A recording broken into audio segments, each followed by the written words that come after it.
మరి నీ ప్రభుత్వం వచ్చినాక 4 లక్షల కోట్ల అప్పు చేస్తేవి కదా 2.5 ఏళ్లలో. ఏం పీకినావో చెప్తావా? రైతు బంద్ వేసినావా? రైతు బంద్ వేసిండా? రైతు బీమా కట్టిండా?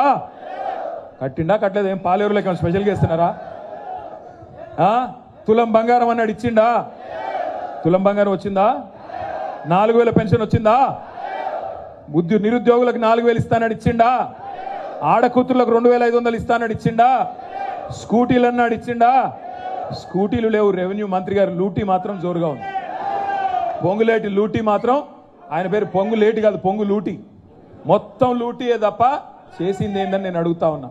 ఇంకా సిగ్గు లేకుండా మాట్లాడుతున్నాడు ముఖ్యమంత్రి. ఆయన మొన్న అంటాడు ఆదిలాబాద్లో మీటింగ్కి పోయి, ఎంత కండలు తిరిగిన పైల్వాన్ అయినా 3 నెలలనే పిల్లలు పుట్టిస్తాడా? ఎవడు చెప్పమన్నాడు రా నిన్ను? 100 రోజులని ఎవడు చెప్పమన్నాడు? ఆ సన్నాసి కూతలు కూసిన సన్నాసి ఎవడు? ఆ బాండ్ పేపర్లు రాసిన జేమ్స్ బాండ్ ఎవడు? వాటిని మళ్ళీ తీసుకుపోయి గ్యారంటీ కార్డులను పంచిన ఎదవలు ఎవరు చెప్పు? అది చేత కాకుండా 3 నెలల్లోనే పిల్లలు పుట్టిస్తారా?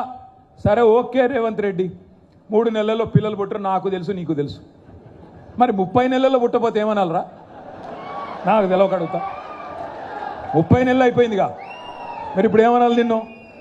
ఏమని చెప్పాలా? నేనేమని పిలవాలా? నేనైతే అనలేదు భయ్యో, నేను అనేది ఒకటే.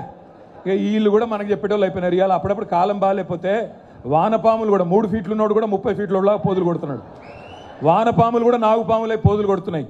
నేను మిమ్మల్ని అందరినీ కోరేది ఒకటే, నాకు తెలుసు, మీకు తెలుసు, రేవంత్ రెడ్డికి తెలుసు, శ్రీనివాసరెడ్డికి కూడా తెలుసు, మళ్ళా గెలిచేది ఖచ్చితంగా కేసీఆరే, మళ్ళీ ముఖ్యమంత్రి అయ్యేది కేసీఆరే, అందరికీ తెలుసు.